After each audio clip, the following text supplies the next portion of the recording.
Oke, kembali lagi di mata kuliah fotografi dan desain multimedia, teman-teman. Nah, untuk pertemuan ini, yang pertemuan kedua, kita akan membahas mengenai the exposure triangle. Oke, teman-teman. Apa sih exposure triangle ini? Nah, mungkin kita bahas secara singkat aja. Teman-teman bisa lihat nih, ada gambar segitiga. Nah, di gambar segitiga ini ada namanya hal-hal yang penting.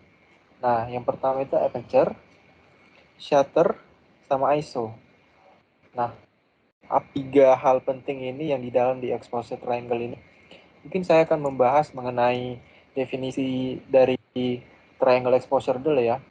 Jadi definisinya itu ya ialah kombinasi dari tiga hal yang ada di dalam kamera, yaitu ISO, aperture, dan shutter speed. Nah, itu yang saya sebutkan tadi itu adalah komponen atau kombinasi settingan yang ada di dalam kamera, teman-teman. Mau kamera DSLR, mau kamera mirrorless, mau kamera HP pun ada. Kalau teman-teman ke setting pro atau setting di kamera HP.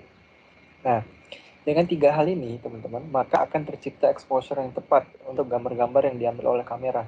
Exposure itu mungkin lebih ke pencahayaan ya, teman-teman. Jadi kalau pencahayaannya bagus, teman-teman setting di sebuah kamera itu, maka akan mendapatkan hasil yang baik gitu ya.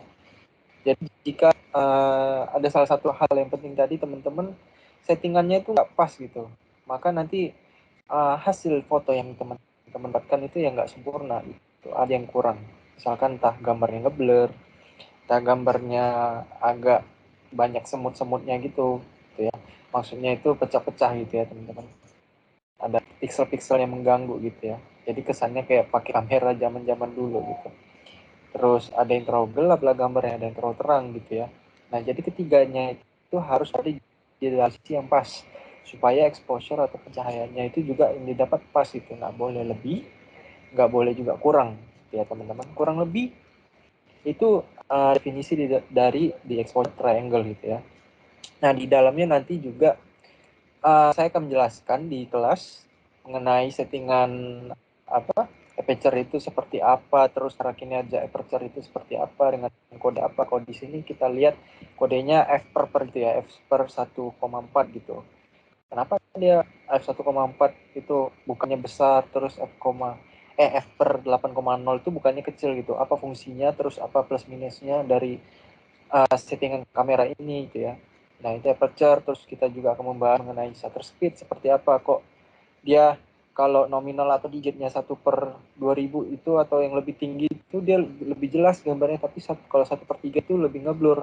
Apakah yang selalu nominalnya yang tinggi atau digitnya tinggi di settingan shutter itu selalu bagus gitu? Tapi nyatanya enggak ya, teman-teman. Nanti kita akan jelaskan di pertemuan kelas gitu ya. Ini juga, dan yang terakhir adalah ISO. Kenapa ISO yang 100 itu lebih gelap? Kenapa yang 1600 itu terang? Apa fungsinya?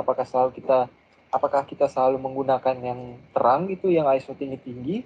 Tapi enggak juga gitu ya, teman-teman. Nah, nanti akan saya jelaskan di kelas.